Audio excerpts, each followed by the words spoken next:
Bears beats Battlestar Galactica.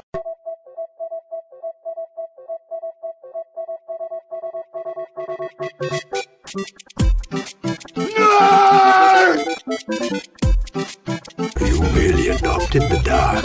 I was born in it. Sounds like somebody's got a case of the Mondays. Bazinga. Two in the box. Ready to go. We be fast. They be slow. Cool. And we're recording. Welcome to the Mt.Geekmore podcast, your favorite podcast where we like to talk about, discuss, and debate your top 4 Mount Rushmores, if you will, of your favorite pop culture subjects. Today's pop culture subject, as you can tell by looking at your listening device, we will be talking about our Mount Rushmore of favorite songs that were released in the year 1990. I make sure to specify released in 1990 because a lot of people on the social medias have been putting songs that were released in 89 or 88, but they charted in 1990. And so I had to clarify that and make sure. I am Nary Science. With me, as usual, is David. Howdy. And we have Daniel DeBona back. Hey, y'all. And I think this is the second time, if I'm not mistaken. We have our it's like my 5th time. 5th, is it? No, but some of them have been with the girls, and we don't count those. That is no. He's been on Geekmore. Yeah, I've been on Geekmore. But he did a Geekmore with the girls. I remember one time he did a Geekmore with the girls, and I'm like, we have Deej from our sister podcast, Better Let Me Tell You, on the Geek Bro Network. What's up, Deej? What's up, everyone? Welcome back. Happy quarantine. Happy quarantine indeed. So we start this off like we start off every episode. How did you guys make your selections? David? So I went straight rock and roll for this. There's obviously songs that have pop appeal, and some of these bands definitely register on like the Billboard charts, not just the rock and roll charts. But I just went, as long as it was released as a single in 1990, didn't have to be that the album was released in 90. Some of these are on albums that were released in 89 or in 91. But as a single, it was released in 1990. It was fair game for me. Right on. All right. Deej, how did you make your selection? So 1990 was a really good year of music. So, and I'm sure that when you guys went back and started looking at stuff, it was like shit. Like all these like awesome songs came out. Like 89 through like 91 was like a great time for music. So I tried to pick songs that obviously stand the test of time, that you could still listen to them today and they sound good. But songs that, like, now that I'm older, I look back and I think, like, okay, this song meant something at that time. Like, this was me, like, starting to like this type of genre of music, so on and so forth. So that was kind of, like, my mindset, because there is definitely a lot of songs from, like, 1990 that I loved. But looking back on it now, I'm, like, kind of like, but nonetheless, I liked at that time. So I tried to be a little bit deeper in my selection. All right. DeBona? So I went back and just made a giant list of songs, just looking at stuff that charted in 90 and stuff like that. Then I went through and realized that a lot of those songs that I thought were going to be contenders were from 89. We were having a conversation earlier about how I lost Black Velvet to that. I lost some great, lost Rome by the B-52s, a couple things. That was released in 89, Black Velvet? Yeah, December of 89. Oh, okay. Oh, DJ's frantically changing his list. And I lost Rome by the B-52s to that one too, amongst some other things. But and so then I did the same type of thing as DJ. I was like, all right, well, let's go back and listen to them. And it's like, what still stands up? What's still a really good song? What do I associate, maybe some memories with or something like that? And then just some of them just boiled down to like when we get there eventually, just listening to one that to this day still just gets me. Like every bit of the song is just perfect. So it was a fun one to make. Yeah, I got to be honest with you. I'm still kind of like I'm still trying to cut my list down. I got like 6 that I'm trying to cut down to 4, and it's very painful. And I never. We're gonna have honorable mentions, right? Yeah, we get. Yeah, we get. Okay, good. Yeah, my honorable mention list is longer than my. Well, that's the thing that we typically try to keep the honorable mention list to like 4, maybe 5 honorable mentions, because if you have, you know what I mean, like that's our whole thing for the podcast. But some of these are so impossible to cut. Like how do you not do these? Lately, what we've been doing, I've noticed that like Jeff and Dave do this, are very good at this. If it's mentioned by somebody else and it's on their honorable mention, they take it off their list, which is smart because that's a good way of eliminating on your honorable mentions. But yeah, man, it's a very tough year. It's a very good year. I'm trying to do all different genres. I'm trying to do as many as I can, but you know the Miami pop in me is hard to escape. So I'm just gonna let you guys know that right now off the bat. Go ahead and I'm gonna go ahead and work up what I think Neri's list is gonna be right now. So that's my thing, man. So all right, without further ado, With the 4th pick. Number 4. Round 4. I'm in no mood for your wives' crack. Let's get it on. all right, Dave, what's hit me, man? What's your number 4? I'm still making edits to my list as we speak. All right, I'm just gonna go with it. All right, my number 4 was released in February of 1990, and it is from the album "Shake Your Moneymaker." It's the Black Crowes' "Hard to Handle." Oh, goddamn, such a great song. There's it's actually a cover of a like an old blues song, and I think it's Muddy Waters. Really? And It's a cover? Wow. yeah, but the thing is, no one listens to the original anymore because the Black Crowes version is just so badass. And I know that the Black Crowes have gotten some criticism for being, pretty much just Guns N' Roses, ripoffs. But I think they're a little bit more than that. Like, they are not as polished as Guns N' Roses is. It's more like, and Guns N' Roses definitely has that, like, I don't give a fuck attitude. But Black Crowes is like we really don't give a fuck. Like, there's something about the ways that they look and they sound, like there's an authenticity to that, and that comes across in the song, And then the song itself is just a badass fucking jam, from start to finish. It rips your face off right at the beginning, and it goes right through, and it's dirty as fuck. You're listening to it, and you're just like, oh. I remember the first time I heard this song, and it wasn't in 1990, but I remember the first time I heard this song, I was in my bedroom, and I was cranking it up on my boombox. I was like, oh, fuck, this is awesome.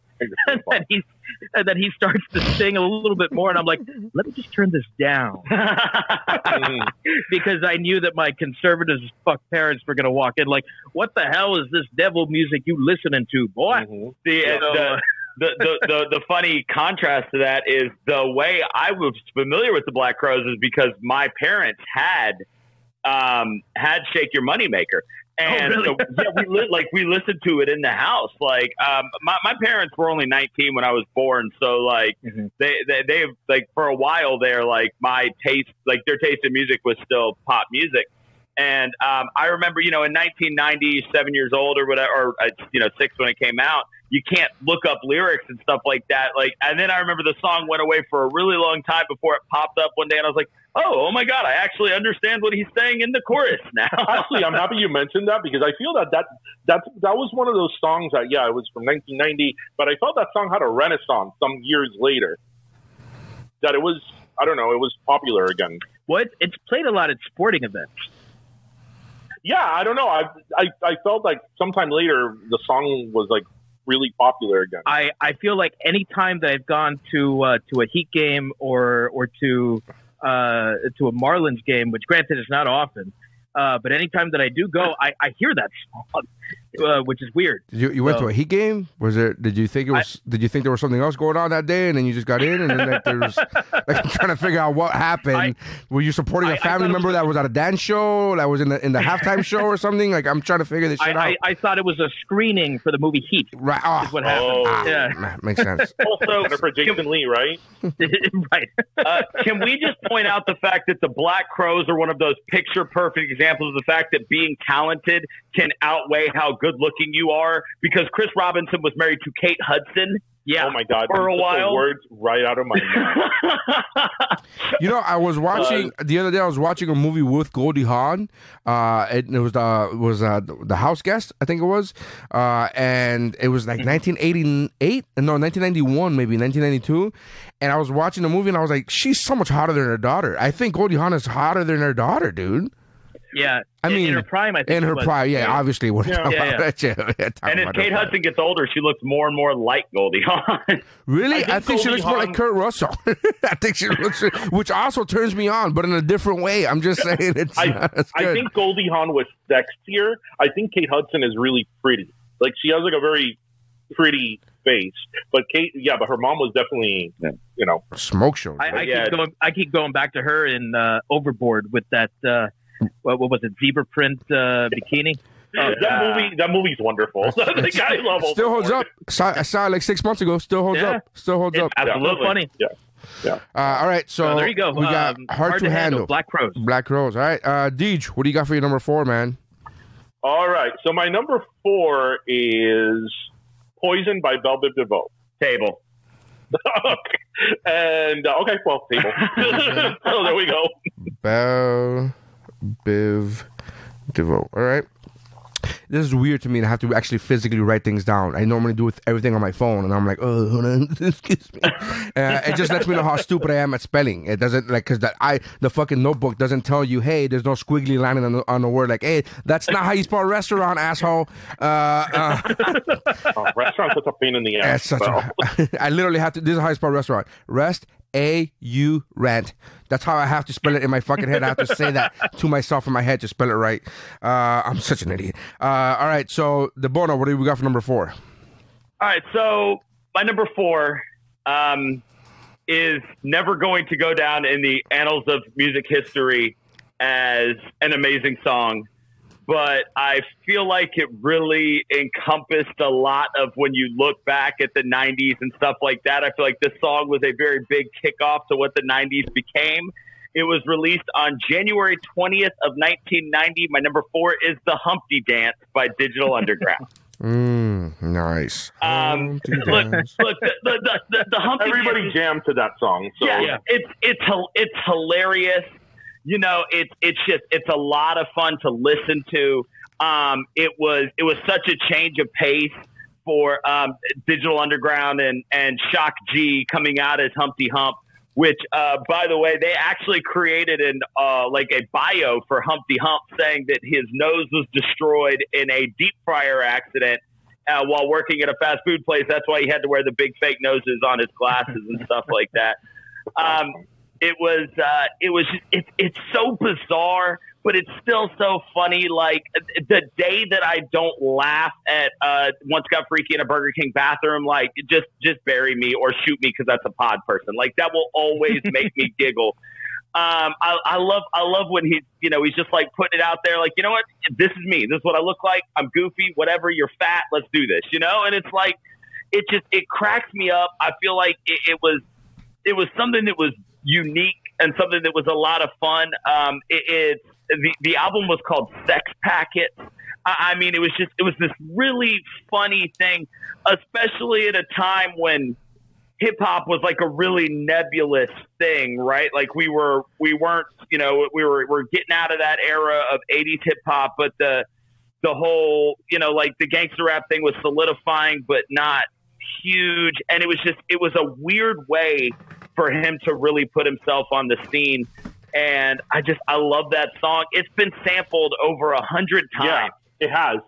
In different things. The song in itself contains a Sly and the Family Stone sample.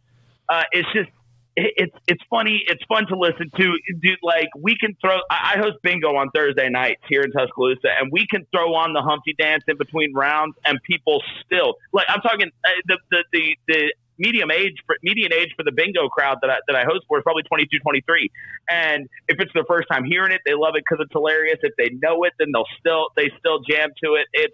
It's as ridiculous as it is. I feel like it stands the test of time, and it's a fun song. So. Well, it does, because that song, that's a great song that you brought up. You know, the packaging is kind of funny and frivolous, and from the nose to all that. But when you take all that away, you're left with a sick beat. And that's why that song has been sampled so many times. And I would even make the argument that song was ahead of its time, because that sounds like a big producer type record, like a Diddy or like Timbaland, like these people that work with like these sick beats and like loops and all that and samples, and that that song has, that is timeless. So yeah, that's why I think that song, as kind of funny and kitschy as it is, has sort of stood the test of time, because if you play that now, it doesn't sound like a song that's 30 years old. Yeah.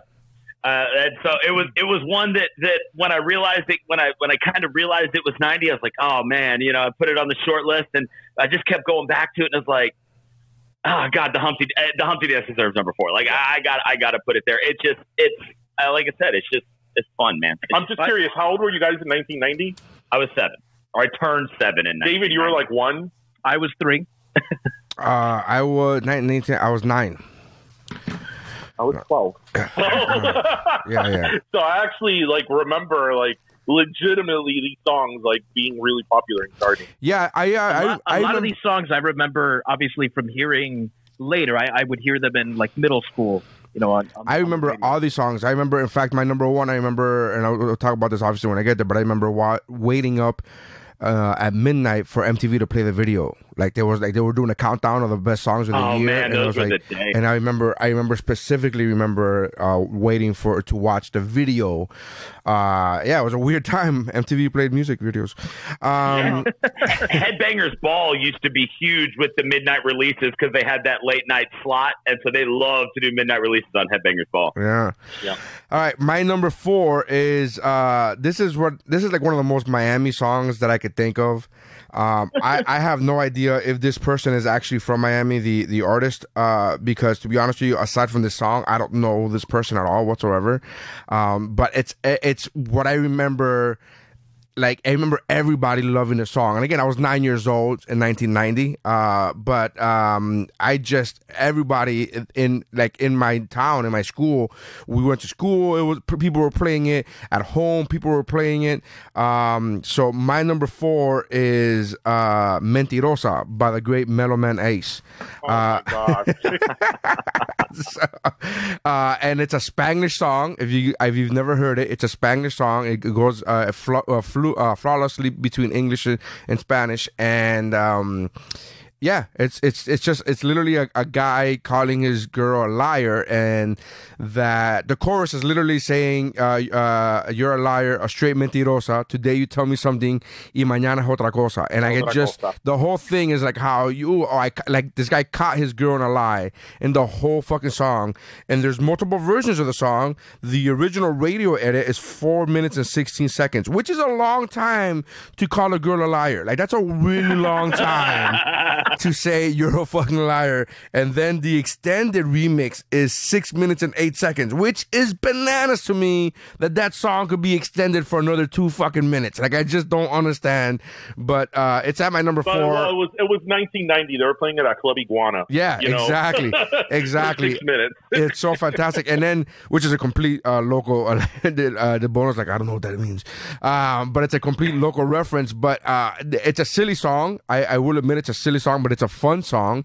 The reason why it's at my number 4 and not higher is because of that, because it's a silly song, and I get it. It is a silly song. However, it is a fucking fun song, and you hear that beat and you hear those lyrics and you start laughing, much like the Humpty Dance, except that it hasn't been sampled 100 times. But if I'm thinking of the right song, it has a Santana sample in it, where they loop a guitar part. That's right. It has it samples "No One to Depend On" and "Evil Ways" by Santana. Yeah. Wow. Yeah. I know. Okay. It took me a second, but yes, I know what song you're talking about now. Okay. Yeah. I mean, I did rap the chorus to you, so I don't know how much. I know, but I was trying to put it together. I was trying to hear it, and then when I heard the music, I realized what it was. But it's very relevant to a time and place. It's very relevant to a time and place. So Yeah, and again, I don't even know about this guy. I don't know about Metal Man Ace. I don't know where he's from. Oh, look, he's Cuban American. That makes sense. Recording. There you go. All right. It's fantastic. Casualidad, he's Cuban American. I would have seen that coming. This is sorry, guys. No, this it's is a fine. podcast that I'm recording. This is Neri. He's named like Abuela Neri. This is Daniel, and this is David. Do you have other ones? No, it's just them four. It's just them four. Where's it small? No, it smells not in this one. So, can you please go? Thank you. Oh, it's fine. Yeah, where is this, Mel? I miss him. Our number 4s are "Hard to Handle" by Black Crowes, "Poison" by Belle Biv DeVoe, "Humpty Dance" by Digital Underground, and "Mentirosa" by Mellow Man Ace. I don't know why every time somebody's named Ace, I wonder how he came up with that name as far as Mellow Man. Like, I don't understand some people's logic between coming up with their names. Not the dumbest stage name, I don't think, because we have Goo Goo Dolls. I think that's a dumb band name, but I do think they regret calling themselves Goo Goo Dolls. Really? Goo Goo Dolls said that they weren't really sure of the band name, and they used to change it all the time. And then when Iris came out, they go, "Fuck, now we can't change the name." Like they had to stick with that because it was such a huge hit. So, but what's worse, the Goo Goo Dolls or the Crash Test Dummies? No, I think Crash Test Dummies is a much better name than Goo Goo Dolls. Yeah. It's just Goo Goo Dolls doesn't even mean anything. It's just right. I mean, all right. So I remember the Crash Test Dummies were huge for. Like the actual Crash Test Dummies. Oh yeah. Like that was a thing. Oh, like the actual things. I was like, well, they had the one song. Yeah, no, not the band. No one gives a fuck about them. Yeah, no. I'm like, I'm literally thinking. I'm like, those guys in those commercials had a song. I'm happy you mentioned Canada because I did not know. I went to school up in the Midwest and Michigan, and I didn't know that. What's the name of that band? The one that sings "It's Been Since," and you looked at me. They're Naked Ladies. I didn't know they were such a thing in Canada. That they were like huge in Canada. Yeah, they're Canadian guys. Yeah, they're Canadian. They're like the Pitbulls of Canada. Like a huge following in Canada, and Pitbull of Canada. Yeah, and in Michigan, since in Michigan we were practically in Canada, everybody would jam to the Bare Naked Ladies. Oh my god! Can you imagine them going Dale? I love it. Round 3. 3 is a magic number. Yes, it is. All right, Dave, what do we got for number 3, brother? All right, my number 3 is, in my opinion, the most 90s sounding one that I have. And it is off of the amazing album Ritual de lo Habitual, and it's Jane's Addiction's Been Caught Stealing. Oh, that's my number 3 too. Oh, really? No. Okay, no, awesome. Not really. So, I'm kidding. Whatever you were going to say, I was just going to say that was my number 3. What is it again? I'm sorry. Jane's Addiction. Jane's Addiction, Been Caught Stealing. Oh, there you go. Never heard of it. This is you've heard the song. I'm sure I've heard the song. I just don't know. Movies and stuff all the time. Yeah. No, you may not know that you've heard it, but you've definitely heard this song. They're such a 90s sounding rock band. And you've got Dave Navarro with like the heavy eyeliner, and the black fingernails. Oh my God, what's the name of the singer who went on to like establish Lollapalooza? Perry Farrell. Perry Farrell. Yeah, I mean he's just Perry Farrell. Thank you, Nary. Yes. Was it Perry Farrell? I don't know shit. I always like to be that guy that everybody else gives the answer, and I come in like right afterwards as if I was going to say it at the same time, but I'm not. I wasn't going to say it at the same time. Perry Farrell. That's what I was going to say. I was going to say Perry Farrell. It was Perry Farrell, by the way. He's as like flamboyant and in your face as you could possibly be. I remember speaking about when MTV used to play music videos. I remember watching the music video for this and just laughing my ass off because he's in drag, taking anything that he can off the counters at this convenience store. He's stealing like a gallon of fucking milk and putting it up his dress. And it's just, that's the sort of like carefree attitude that not just the song, but the whole band has. And it's got like a catchy little guitar riff that plays throughout, which, you know, it's not much, but it's just enough to keep you bobbing along. This is one that I would definitely say like borders on that like pop territory. And then when Dave Navarro comes in with his guitar solo, it's just a ripping guitar solo, and it's fucking awesome.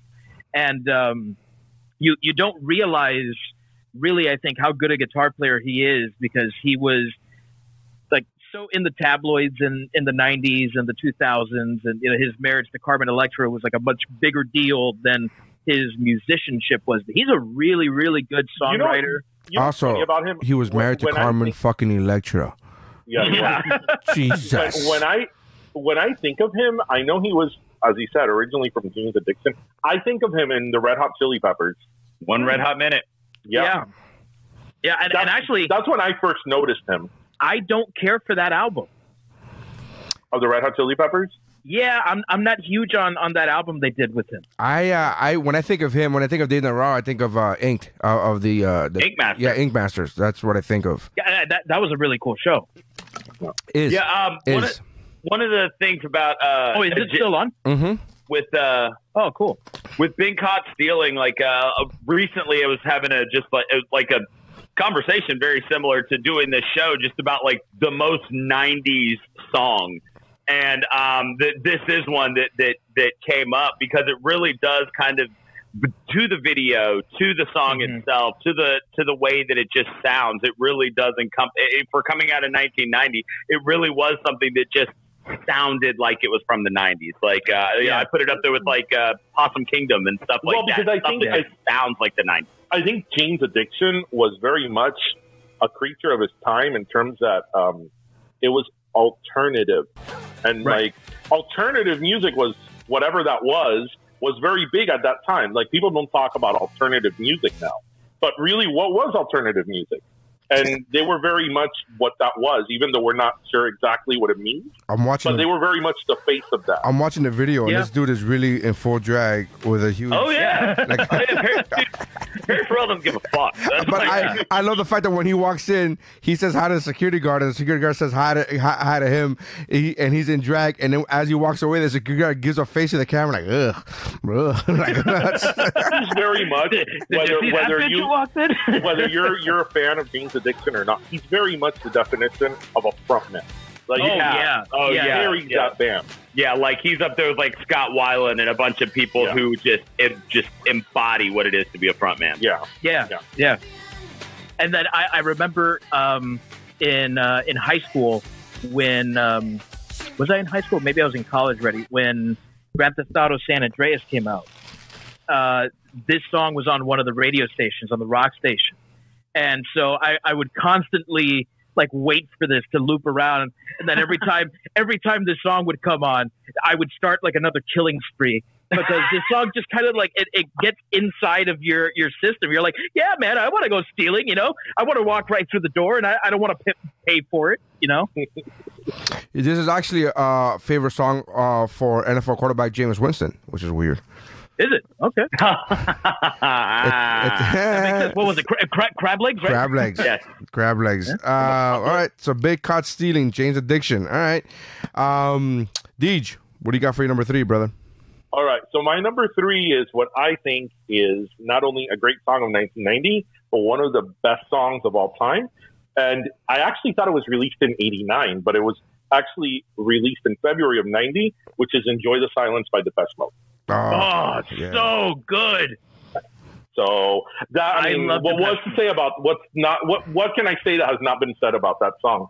What I will say is that in I think it was like 2002, 2003, Depeche Mode released an album of their songs reinterpreted by them. It wasn't like somebody else redoing the song. And they did a version of in Enjoy the Silence that was a little bit more electronic, which generally I'm not a fan of electronic music generally, but it's actually badass. So I invite you guys to listen to it. It's just Enjoy the Silence reinterpreted. It's actually really, really good. But that song, I mean, that's a timeless song. Again, you listen to that song now and you wouldn't know that it's 30 years old. And I think a lot of people forget that when that song came out, the festival had been around for a really long time. Yeah. So they were kind of peaking so many years later from when they first debuted. So. Well, it was kind of like them and New Order for a long time was like the peak of that sort of electronic, like synthesizer. Do they count as new wave? Like Yes. Yeah. This song is great. I love that band, man. I almost I was like this close to putting Personal Jesus. But Personal Jesus was released in '89. Yeah. Because it's from the same album, right? Yeah, even though it charted all through 1990, I was like, oh, God. And that's the one I really wanted to put on. But, fuck, yeah. I'm glad that we got to talk about Depeche Mode because it's such a great band. I'm with you, Dave. Personal Jesus is one of my personal favorites, and and I forget the names. I'm not great at names of songs. I'm just not good with names of things. Period. People are like, "Oh, you've heard that song," and then I just put it on now. I don't know if you guys could hear that in the background, but I just put it on my tablet now, and I was like, "Oh, I do know that song," and of course I love that song. That song is great. But I looked up Personal Jesus for that reason. There's a couple of these bands and groups that I looked up, like they charted or they came out. They released songs in 1990, which made me think of their other more popular songs, and they came out earlier or later. But yeah, this song is fantastic. It really is fucking great, man. You can't go wrong with Depeche Mode. Yeah. They just did a documentary. There was a documentary on them like last year, I think. Yeah. They were either filming it or they did no, I think they did a screening of it late last year, if I'm not mistaken. The thing about them is that, again, for being like new wave or like synthesizer heavy, as we said, their songs still don't sound dated, which is strange because so many things that were like in the 80s that were heavy on like the synthesizer sound really dated at this point. But I mean, maybe somebody else listens to it and thinks it's dated, but to me, it doesn't really sound dated. The one thing I'll say about Depeche Mode, I have nothing against Depeche Mode. I like them just fine. Occasionally I'll be listening to a song and I'll go, is this INXS or Depeche Mode? Fair question. That's a fair question, I think. All right. Or is it Tears for Fears? Or is it Depeche Mode? Tears for Fears. All right. So, DeBono, what do you got for your number 3? My number 3, we can now talk about it. Deej, my number 3 came out February 24th of 1990, and it's Poison by Belle Biv DeVoe. Hell yeah. It was the album was actually called Poison as well. It's a fun song to listen to. It's written by a guy named Dr. Freeze, who actually also wrote I Want to Sex You Up for Color Me Bad, for what that's worth. Phenomenal song. And it actually started as a letter that he wrote to an ex-girlfriend, and then he kind of turned it into a song, and his friends were like, no, that's not good. And he played it for Belle Biv DeVoe, and they were like, that's incredible. You've got to let us have that song. And they took it, just into the stratosphere. I believe it finished the year as one of the top 5 singles for the entire year of 1990. It's solid life advice to never trust a big butt and a smile. And without this song, we wouldn't have the amazing scene of Turk and Scrubs lip syncing while dancing, which is now a Fortnite dance as these things continue to work in cycles. Well, I mean, obviously, you can't deny the beat and like how contagious that song is.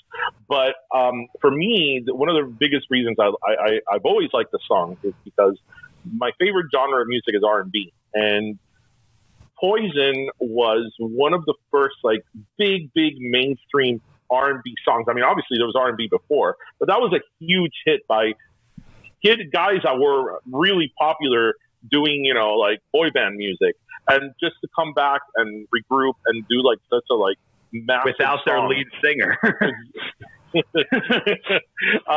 And again, do R&B. And for me personally, that was like one of the beginnings of me kind of going into that genre in terms of music that I personally like as my favorite. So that's why, you know, when you said music of 1990, that was actually the very first song I thought about. I was like, Poison.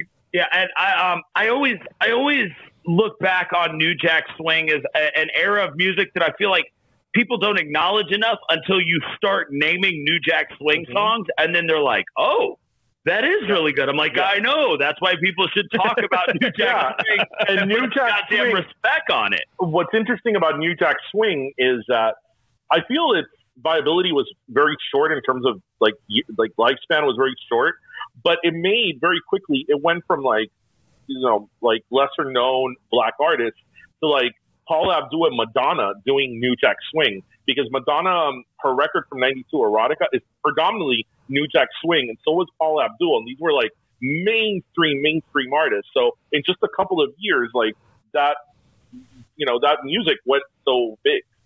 Yeah, and like I said, as I always try to, people are like, oh, what is New Jack Swing? I'm like, oh, let me tell you. So yeah, Poison. It's again, it's another one. My first two here are songs that I just go back and I listen to still to this day, and I still have fun listening to them. And I think that they hold up as being solid songs.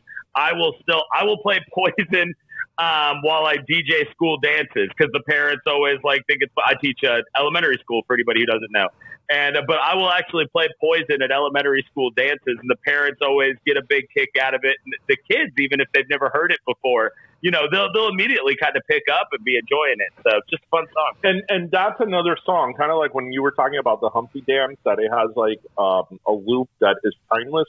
That song, no matter what genre it is, the melody of that song is driving me out of my mind. That whole melody, I mean, you can't deny that. No matter what type of music you're into, you cannot sing along to it. Yeah. All right. Can you remember that? Remember when people used to ask, like, hey, who do you think is better, Paula Abdul or Janet Jackson? Remember that was actually a conversation that took place? That's hilarious. That conversation did not date very well, did not age well. Well, we might have an answer to that very soon. Yeah. All right. So that's your number 3, correct? Yes. Debona? All right. So my number 3 is the only rock song that I have on my list, and it was very hard to come up with.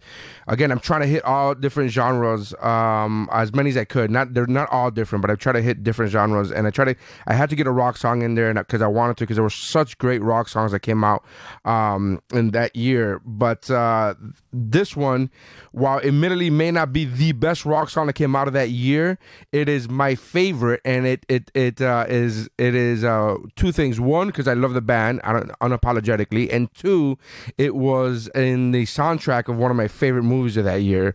So my number 3 is Blaze of Glory by Bon Jovi. By Bon Jovi. Oh, yeah. Table. All right. Nice. Yeah. Go ahead and table that one. All right.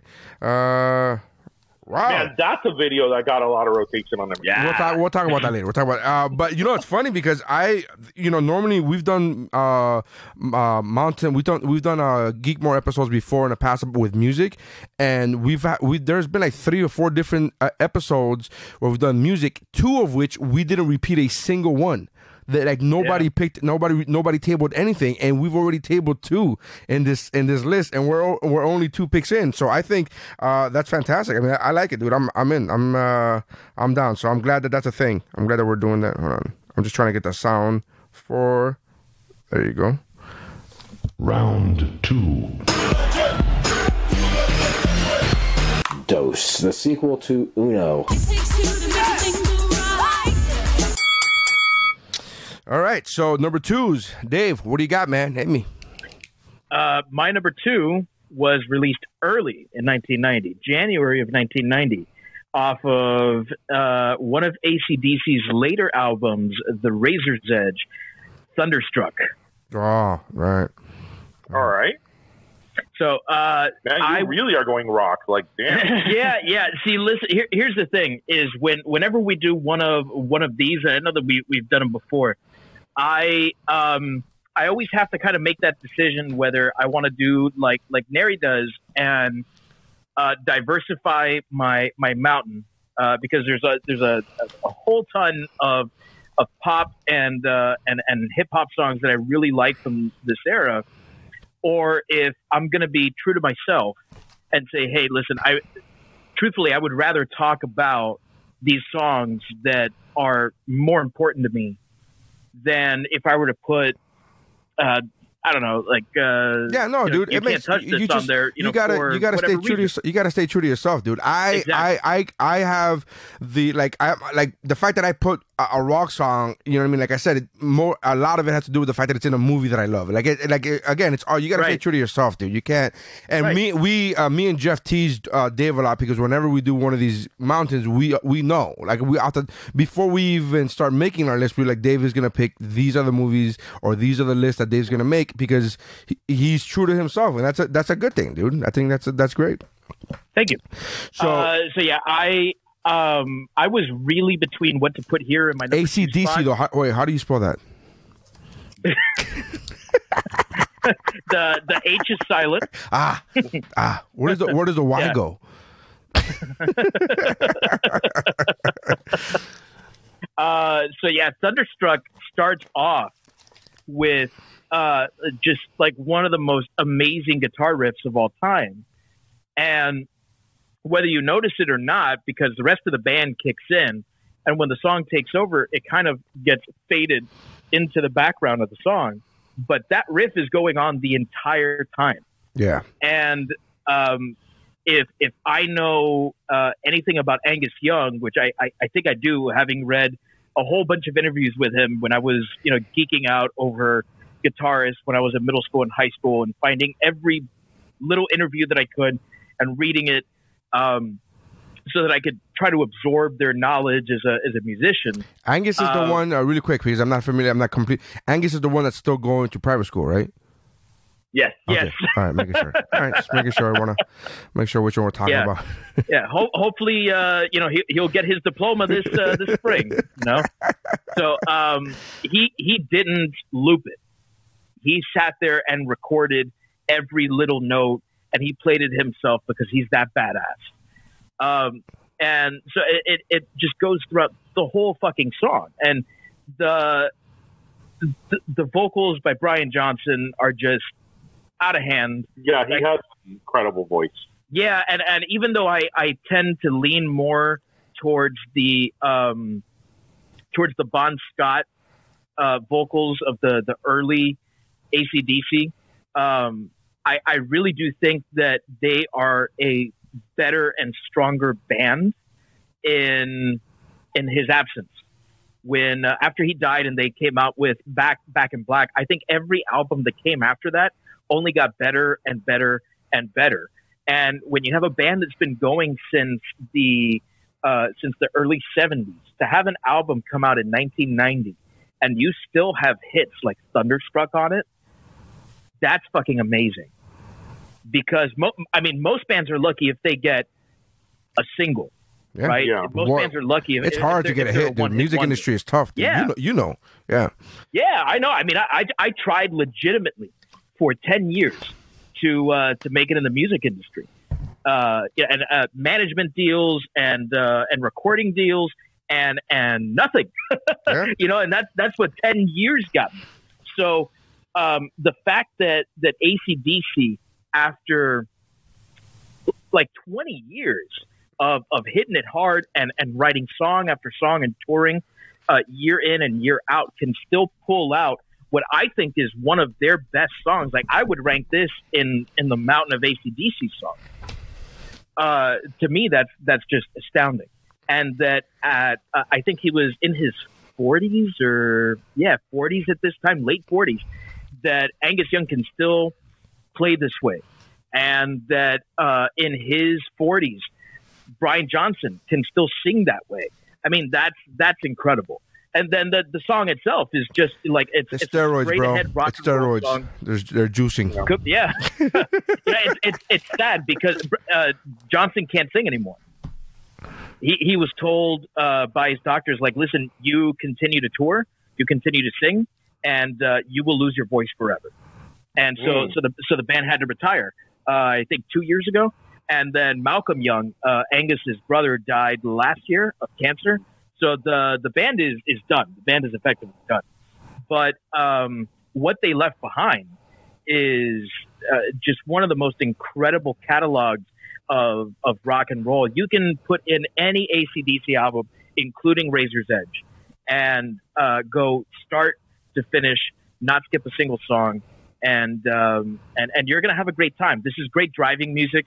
You just push play. There's a lot of guys who have this as their intro music too for University of Alabama Crimson Tide. That is what our guys come out of the tunnel to. Which is why I hate this song.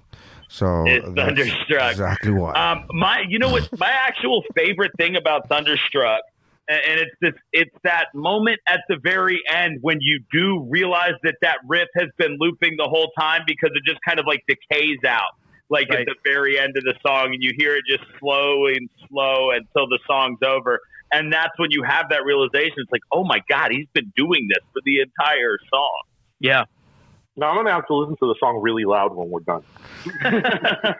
That's the only way to listen to only way to listen to Thunderstruck or AC/DC in general, yeah. All right. Yeah. Deej, what do you got for your number 3 or number 2?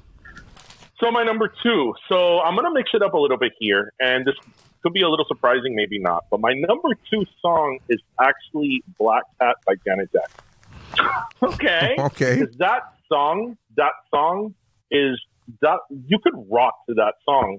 And I feel that it came out of nowhere because, she's a pop R&B auartist. And that's from the Rhythm Nation album, which, again, since I was around at that time, I was, 10, 12 years old. That was like a huge, huge album. That album spanned singles for like 3 years. And it had like 7, 8 singles. And that was one of the I think it was released at the end of 90. But that song is you can rock to that song. The riff of that song and the bridge is pretty awesome. And I just thought that it kind of introduced a new kind of facet for her in terms of the type of music she could do. And I don't know, I think it sounds good 30 years later. It still sounds pretty good to listen to really loud in your car. Yeah, the actual track Rhythm Nation is one that I lost to realizing that it was actually released in '89, or I would have had some Janet Jackson on my list as well. Yeah, but the weird thing about that album, I don't know if you guys know, that I actually hold the distinction, I think, with Guinness World Records, that it's the only album that had 7 top 5 singles in the span of, I think, 89 through 91. That's like crazy. Like, that doesn't happen anymore. So that's why actually when I was thinking of that song, I had to go back and see when it was released, because God knows it could have been released in like 91. But yeah, I love that song. Even till today, I think it's one of her best songs. So that answers your question. You're listening to it, aren't you, Neri? Yeah, I'm listening. I'm watching it. I'm listening. I'm trying to. Can you guys hear that? Because it's on. I could hear it through the headphones. I heard the panther. Oh yeah, I heard the panther. Yeah, and it's like when you were listening to Been Caught Stealing, I could hear the dogs barking. It's like the sound effects are what we catch. Yeah, but it's it's just to answer your question. Questionary, Paul Abdul or Janet Jackson. I mean, is that really a question? Well, that was a question back then, though. That's why I said remember when that was actually a question. Like now, it's ridiculous for you to think that. Like now, it's like it's not a, like Paul Abdul in her time was. I mean, everybody liked Paul Abdul. She had that. But, I mean, she had all those great songs. Yeah. But Janet Jackson, I mean, she has like a really big body of work, and I actually saw her in concert 2 years ago. And it was awesome. She still has it. Red Velvet is one of my Velvet Rope. That's what it is. The Velvet Rope. Yeah, I love that one too. All right, so number 2, Debona. My number 2. So now we can get to it. Near July 21st, 1990. Blaze of Glory. And if I could do my Dave impression here to you, Neri, this is actually not a Bon Jovi song. This is the debut solo single of John Bon Jovi. I was about to ask that. Was that a John Bon Jovi song or Bon Jovi? It's actually a John Bon Jovi song, not a band Bon Jovi song. And the story of it is Emilio Estevez asked him to use Wanted Dead or Alive for the Young Guns 2 soundtrack. And he was like, I get the feel that you want, but that song is about touring and being on the road. That's not going to go good with the movie. And so he wrote Blaze of Glory because he didn't want to put Wanted Dead or Alive in Young Guns 2. Remember when Emilio Estevez had juice enough to be able to ask a top band, like, hey, can you do this song? And they're like, I'll just write you another song. Like, this is the year we're fucking talking about. That's how crazy of a time it was that Emilio Estevez had juice. But yeah, this is a song that just like this. You could put this on like a workout playlist, and it is. It's literally on my workout playlist. Legit. I'm not exaggerating. Yeah, like it's got an intensity to it. The lyrics are just great. Like the songwriting that went into this is just incredible. Like I said, it's got that slow kind of start, and then it just builds into that incredible chorus that just makes it a song that very, very much still stands the test of time. Like you listen to Blaze of Glory now, you're still going to get hyped. Like you're just sitting on your couch, it starts playing, and you're hyped now. Yeah. It's funny because I feel that sometimes Bon Jovi as a band or as a solo singer or whatever, they don't get the recognition they deserve. I think a lot of times they get stuck in that whole hair band metal genre. And I mean, they have such great well, and like I can understand the concept of this is what you do and you want to keep doing it, and you know, like, but I wish that there was a point where they would have been like, we're either going to go away or stop making music before we release Have a Nice Day. Like, you didn't like Have a Nice Day? No, not as if it was by somebody else. If it wasn't a Bon Jovi song, I might have enjoyed it. But yeah, when I listen to Bon Jovi, I want to hear "Slippery When Wet." Right? I want that's the Bon Jovi I want. I don't want "Have a Nice Day." Bon Jovi. But you never know because look, before "It's My Life" came out, they were pretty much written off. Dude, that song's so fucking good. And that song came out and it was enormous. That song was one of the first songs that came out to on stage when I could because when you first start doing comedy, you're an open micer. They don't fucking ask you, hey, what song do you want to come out to? But right when that song was popping, I was like, hey, can I come out to this song? And they're like, yeah, sure. And I was like, yeah, I picked my own thing, my own come out. And it was I fucking love it. But to talk about Blaze of Glory, the fact that it was in a Young Guns movie, which I adore that franchise, I adore those movies.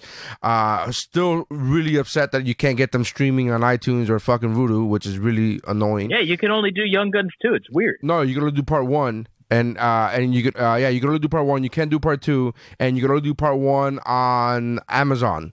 You can't do it anywhere else. And it's like, what kind of world are we living in? But I love those movies. Love the song. I agree with you, Debona. It's fantastic. It's one of those. I didn't know the history of the song because I'm a dummy, and I'm like, hey, it sounds good. This is cool. I never took the time to actually. I never took the time to actually like learn shit. But it's a fan. I love that fucking song. And again, it's very difficult. Like I thought about putting Thunderstruck because it's a great song. What movie is that? Young Guns 2 streaming somewhere. Where is that on? iTunes. iTunes? It must have. Yeah, man. Fucking no, man. It's been there a long time. No, man. Me and Dave checked it. Me and Jeff looked for it when we were doing the Westerns Mountain. We literally both looked it up then. That was, a month ago? However long ago we did the Westerns Mountain? Jeff and I... You say so, man. Well, me and Jeff are liars. But I love these movies, love the song. It's fantastic. So that's why it was at my number 3. And the only reason it's not high... Any of these songs could really alternate, but really nostalgia plays a huge role in music. I think it's one of those things where when you listen to music, it takes you back. Yes, absolutely. It has the power to take you back to a certain time, good or bad. And in my mind, my number 1 and 2 is very, very strong in my DNA. Like it's like if you were able to dissect DNA and see like what song was he listening to in his childhood, it was my number 1 and 2. And so my number 3, my number 3, Blaze of Glory. It was your number 2. And it was my number 2, yeah. So for number 2s, we have... Oh, wait, I haven't done my number 2. So speaking of that DNA, this is the most... when you speak Miami music, this is the kind of music that again, Mentirosa was very Miami-ish, just because it was Spanglish and it was sung by a Cuban American. But my number 2 is one of those songs where I feel like because of the type of song it is, because the type of genre it was primarily in Miami and New York, from what I'm told. Maybe I'm wrong. Maybe they had it in other places.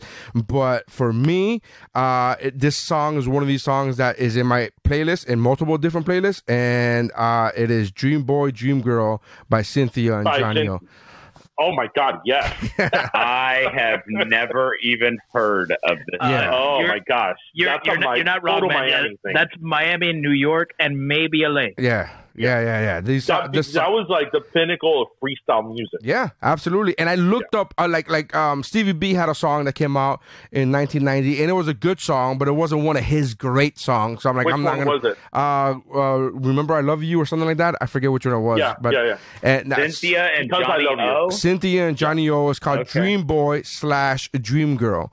And it's so fucking like it's again, it's that freestyle, it's that new wave freestyle Miami music where it's just like it's you know, you're gonna hear the song DeBona and you're gonna be like, oh yeah, this sounds like something Neri would listen to. Like freestyle music. It's just freestyle music is badass. Yeah, it's still my favorite type of music. It's still my favorite type of music. It's music that they don't make anymore. It's literally a genre that does not exist anymore in the sense of nobody's making new freestyle music. And barely existed to begin with. Yes, correct. Like you said, it was located, like it was centralized Miami, New York, where there was like a dense Latino population. Yeah, that was it. Yeah. And then I'm right there with you, man. I love freestyle music. I love this song. That's an amazing fucking thing. Yeah. So I'm glad, man. So Dream Boy, Dream Girl. What? I did not see that coming.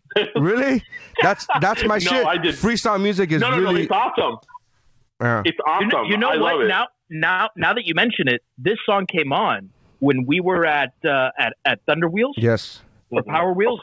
Last year, no, but what he's talking about last year, we did a group trip last year. Yeah. And a song came on. And this song came on, and you mentioned that this was one of your favorite songs. Yeah. It just really is. Yeah. And to be fair, I did it because I'm going through the list. Yeah, we all Google, songs came out in the year 1990, blah blah blah, and this song was nowhere to be found. I didn't know this song came out in 1990 until one of my friends, Dave's cousin, Lewis, replied to one of my social medias, replied to the question, because I always ask a social media like, hey, what would you vote for your top 4? But I do that for every topic, and sometimes I get more replies than others. This topic got a couple replies, and Lewis is one of those, and he replied with Dream Girl, Dream Boy, and I was like, get the fuck out of here. That came out, and I had to look it up, and it's because of Lewis that I realized that this song came out in 1990, because nowhere on Google did on no list. This song came out on nobody's list on Google for songs that came out in 1990. But because of Lewis, I was like, yeah, all right, thank you for telling me that. You may not know this, but Lewis and I have an uncle who was really big in the freestyle scene. Oh yeah, here in Miami and in New York. Yeah, he had a freestyle band that charted on the Billboard dance charts, and so like we grew up watching him, play with Expose and all these like amazing freestyle bands. Like that is, I love Miami culture and I love retro culture, and I think that when you combine those things, what you get is freestyle. Yeah. And Brian, I love this pick, and I love you. Maybe it's because I've had a little too much to drink. It's interesting. I love you too, Neri. So you said that wasn't on any chart, like Billboard and all that. I bet you if you go to like Power 96, they had charts. Yeah. Sure. Of course. That was a Power 96 paper. If you go to Thunder Wheels, top 100 songs of Thunder Wheels for 1990, that song was definitely there. You mean Hot Wheels? Yeah. Hot Wheels back in the day. I'm gonna make a note to listen to. So just real quick. So when you say like freestyle is a genre, it's not freestyle hip hop. It's not rapping. It's right. So when you say freestyle in Miami, you gotta distinguish if you're talking about freestyle like hip hop or freestyle like from the 80s. Yeah. Because It's like dance electronica, but mixed not with Latino beats. Yeah, but it's like late 80s, early 90s. So you're going to look up this song. Like, you're going to look up Diamond Girl. Lisa? Yeah. The closest that you may know of, because they were freestyle, but they were a little bit more mainstream, was TKA. But even Expose was really mainstream. I mean, their songs started. Okay, I remember Expose. Like, remember the song "Come Go With Me," "Point of No Return," "Let Me Be the One." All that is free stuff. Okay, yeah. So that's what I was gonna. Point of No Return was a big hit. I was gonna gonna give you a couple of songs. I was gonna tell you, you're gonna look up this song, Dream Boy, Dream Girl. You're gonna look up Diamond Girl. You're gonna look up Diamond Girl, Point of No Return, and then you're gonna look up Stevie B, just the last initial B, and which is a king of freestyle, and that's it. That's all you need to know. Okay. And then from there you're going to and to give but to give the Bona credit, we did an episode years ago on favorite one-hit wonders, and my number one was Sung by Four. And DeBona hit me up. He was like, man, this song is awesome. And I was like, the Spanish one? And he was like, yeah. And I'm like, I did not expect a dude from Alabama to hit me up talking about this one-hit wonder from Miami sung in Spanish is great. Yeah. You mean I'm always down to find new music, man. You mean your favorite music? One-hit wonder was not Rico Suave by Gerardo. That was also on my list. That was also on my list, sir. That was also on my list. Which I think that song is from. Actually, isn't that song from 1990? No, it was not. I looked up that fucking song because I would have been on my list immediately. No, it wasn't. It wasn't in 1990, but it was fucking fantastic either way. All right, so our number twos are Thunderstruck by this little band AC/DC. Am I pronouncing it correctly? AC/DC. More I. But okay. AC/DC. Black Cat by Janet Jackson, and Blaze of Glory by John Bon Jovi, and Dream Boy, Dream Girl by Cynthia and Johnny O. So that is the number twos. Do we have honorable mentions? I've got a couple of the Facebooks pulled up right here. Cool. What page do you have? Happy. What page do you have, DeBona? I'm on your personal page. All right, cool. I'm so happy nobody has mentioned, and I hope it's nobody's number one, because I think it's one of the worst songs in the world. Hold On by Wilson Phillips. The number one song from 1990. But yeah, no, definitely not my number one. All right, so I've got, God, I'm sorry if I massacre any of your friends' names here. Jemiah Leonard. Yep. Mama Said Knock You Out by LL Cool J. Can't Touch This, MC Hammer. The Humpty Dance. And then I'm not going to mention the next one because it's going to come up again in a second. Her honorable mentions are I Like the Way. Jemiah's a male. Yeah. Oh, excuse me. Okay, I apologize. Vision of Love by Mariah Carey. Gonna Make You Sweat by CNC Music Factory. Yes. That's my honorable one of my honorable mentions is CNC Music Factory. And Do Me by Belle Biv DeVoe. Can I just tell you that one of my favorite? I love CNC Music Factory and I love that song. But one of my favorite things about that song is that it was used in a Simpsons episode. And if you know the Simpsons, it was Homer finds a friend, a dude who happens to be gay, and it's literally like it freaks Homer out because he doesn't realize that he's gay until much later on. And so when he does learn he's gay, he freaks out and he thinks that he has to masculine Bart up. So he's like, no. So he puts him in front of a billboard with a woman with a woman in a bikini with a cigarette, and then he leaves him there for like an hour, and he comes back and he goes, so what do you think? And he goes, well, I'm in the mood for a cigarette, and that's all he cared about. And then he took him to a steel factory, to a steel mill, and as one does. He's like, oh, these are real men. All the guys are working with no shirts on and stuff. They're real men. And then he goes, this is one of my favorite scenes in The Simpsons. He goes, all right, it's time for a break. And then Homer goes, a break? And he goes, yeah, we work hard and we play hard. And then the fucking song starts playing from CNC Music Factory. Yeah, everybody dance, and then there's everybody, and then Bart looks at Homer and goes, "Why did you bring me to a gay steel mill?" Like it's the fucking funniest. It's so fantastic, and because I love The Simpsons so much, and I love this song already, it was like the perfect combination of both those things. But whenever I hear or think of CNC Music Factory, I think of that episode of The Simpsons. You think of that. And then we've got Yvette La Rosa on here. Blaze of Glory by John Bon Jovi. Black Cat by Janet Jackson. All I Want to Do Is Make Love to You by Heart. Great choice. Great song, yeah. And Vogue by Madonna. All right. I've got the, by the way, great pronunciation on La Rosa there. Oh, I looked right at it and I was like, all right, watch this. I'm going to blow their dicks off. So on the Mt.Geekmore page, we've got Christian Calzadillas, who has EMF, Unbelievable. Oh, wow. Yeah, Jesus Jones, Right Here, Right Now. Vanilla Ice, Ice Ice Baby, and how did it take? How long have we been recording? How did it take that long for Vanilla Ice to come out? And then had an honorable mention. And then, I just crossed. And then what else, Dave? What else did you have? And NWA, 100 Miles and Running. And then we've got Andrea Villafana, who's got Mariah Carey, Vision of Love at number 4. Vanilla Ice, Ice Ice Baby. New Kids on the Block, Step by Step, number 2. Honorable mentions are MC Hammer, You Can't Touch This, and Stevie B, Because I Love You. And her number 1 is Madonna. Oh. Right. Yeah.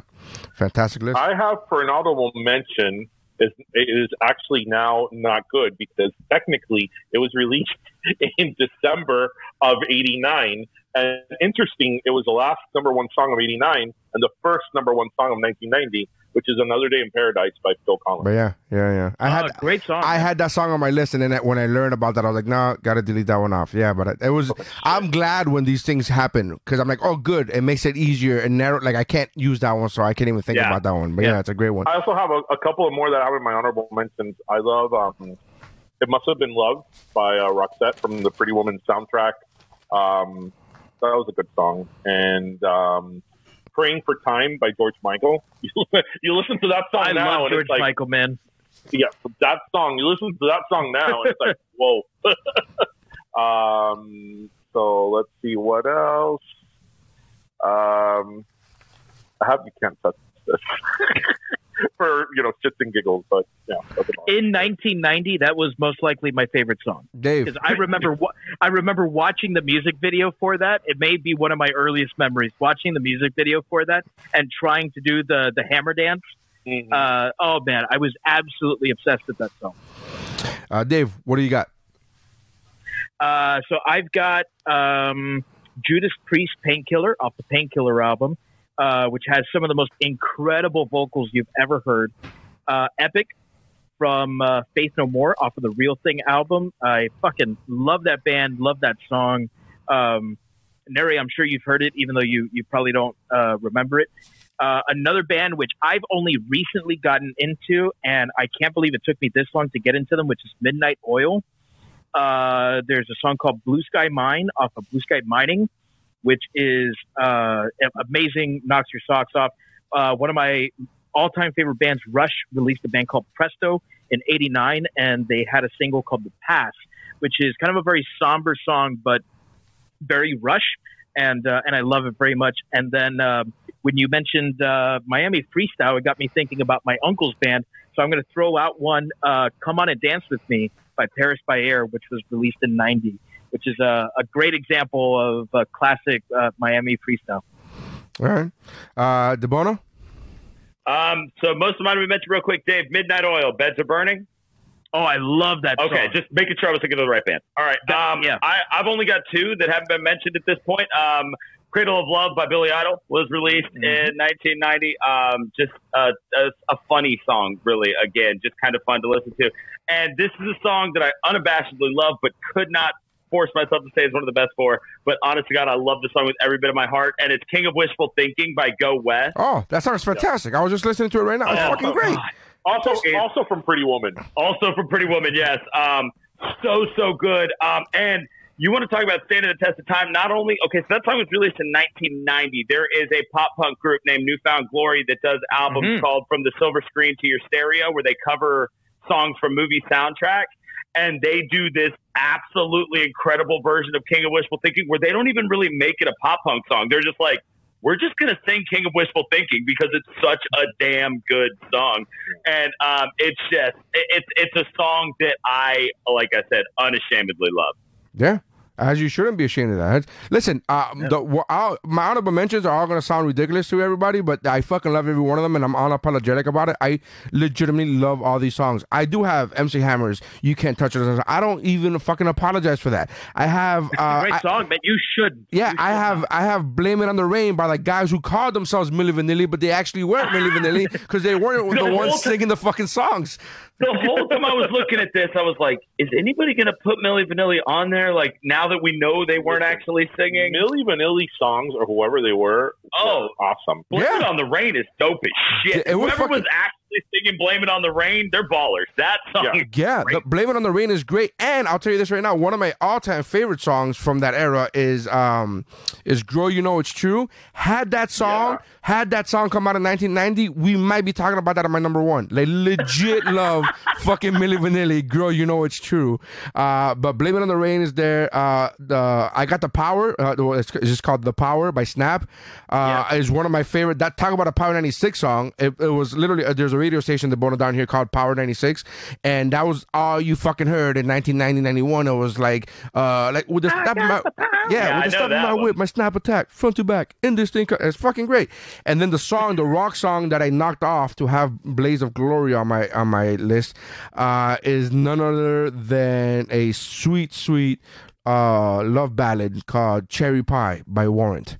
Oh man, you know, this almost made my Mountain Dew. Yeah, and legitimately made in that video. Bobby Brown.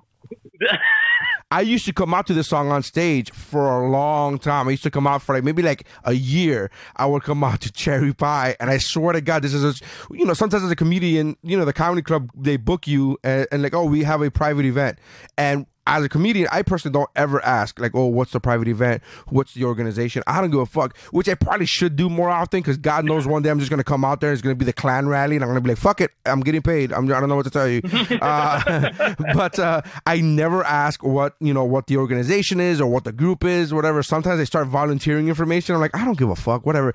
And I'm literally waiting in the green room to come out to the stage, and as I'm in the green room, the comic that was on before me comes in, and they're introducing me. I'm about to go out, and they go, "Man, it's a tough crowd." And then one of the guys goes, "Yeah, what do you expect? It's a battered women's facility." And I'm like, "What?"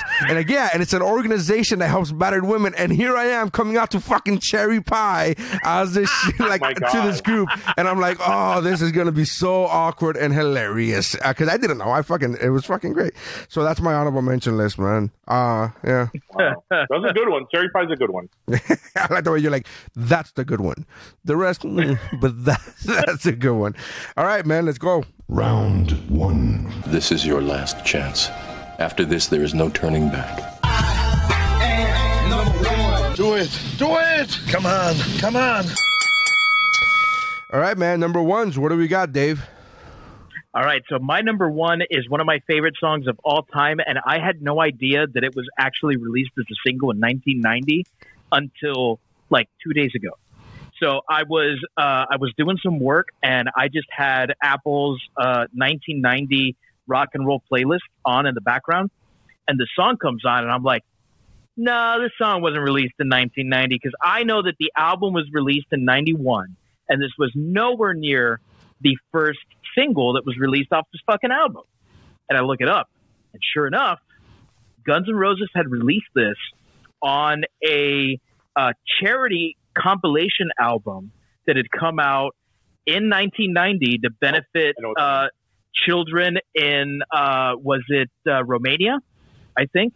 And it's a song called Civil War, and it is one of the absolute greatest rock and roll songs of all time. Civil War was released as a single in 1990? It absolutely was. I knew that they had been playing this song since 1990 because they played it at Live Aid.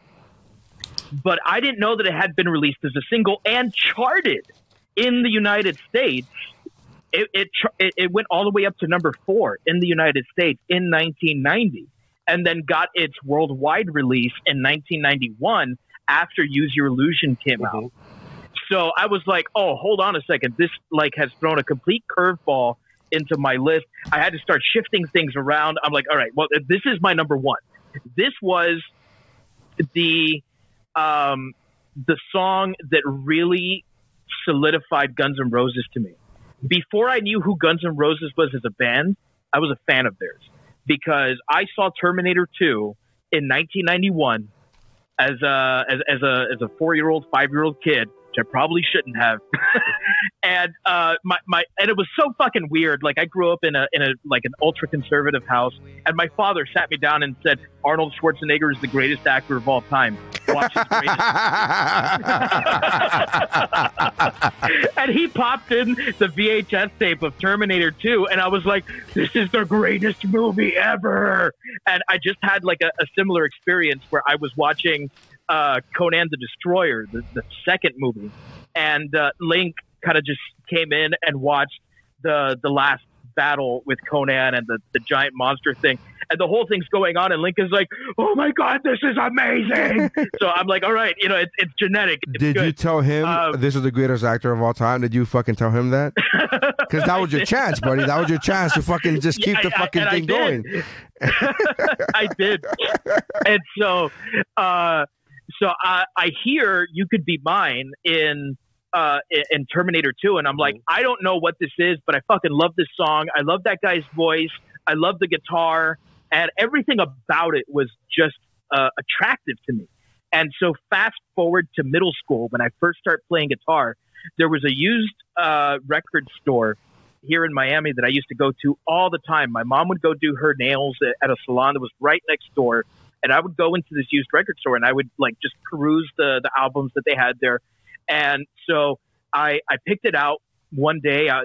This was probably 1999, and I'm like, "Mom, I want to get this." I had never actually heard Guns N' Roses and understood what Guns N' Roses was, but my uncle, who's a big rock and roll fan, told me, "Hey, so this is one of the bands that you want to study if you want to learn good guitar playing, because Slash is a great guitar player."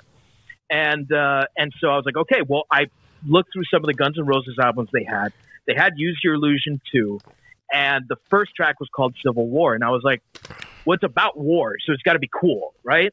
So my mom buys it for me. I go home, I put it into my boombox, and oh my God, it fucking blew my head right off my body.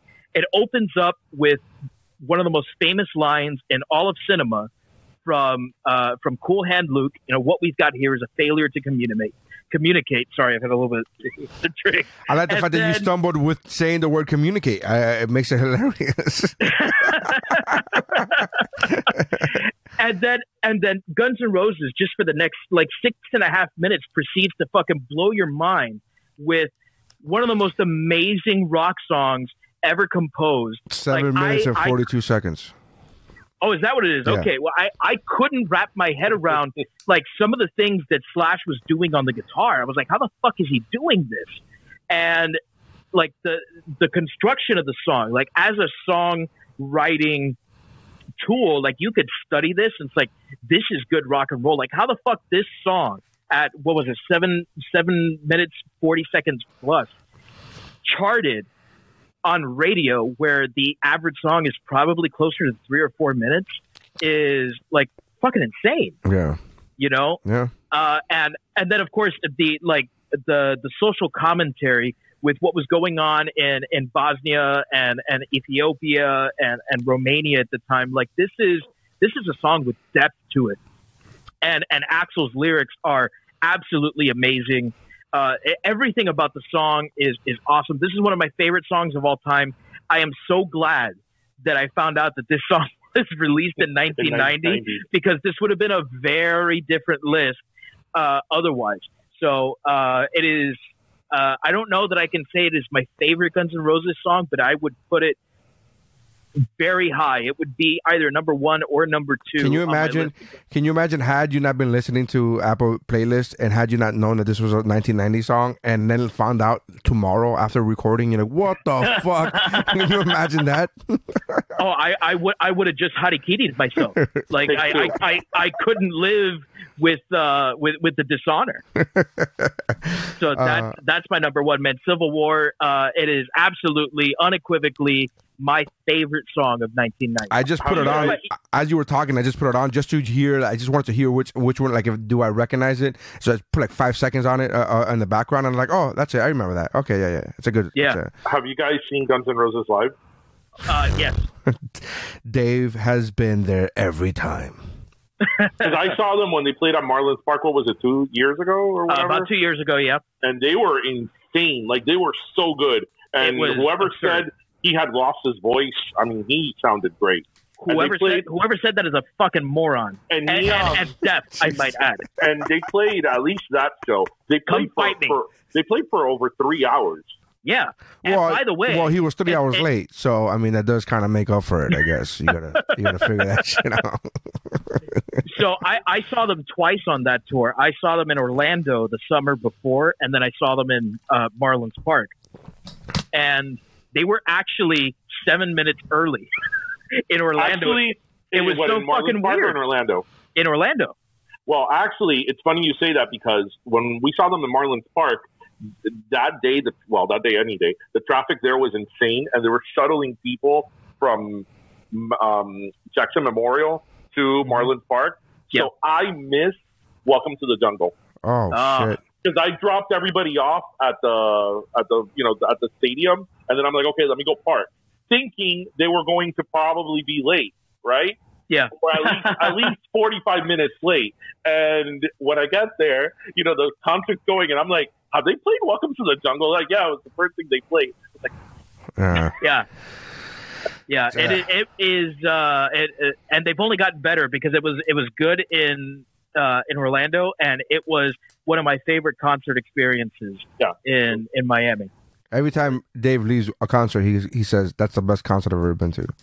Every time. But I didn't say that here. I would not say it is the best concert I've ever seen, but it is one of the most meaningful. Sure. No, I'm saying every time right after the concert, you always say this is the best concert I've ever been to, and then like a week later, he goes, it was good, and then he starts ranking them later. But right after, we all laugh. We think it's hilarious. We think it's great. It's fantastic. But it just shows you that he goes to a place, goes to a concert, enjoys it thoroughly, and in the moment, the fucking the high is up there. That he's like, this is the best of all time. I'm like, all right, take it easy.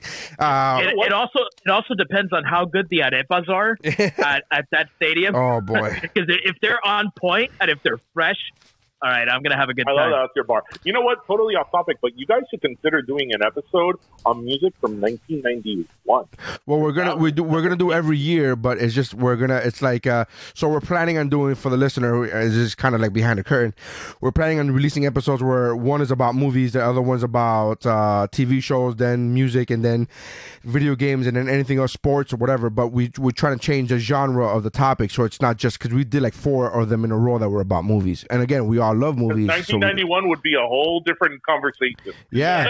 Well, 89 would be a whole different conversation. It was great. Yeah.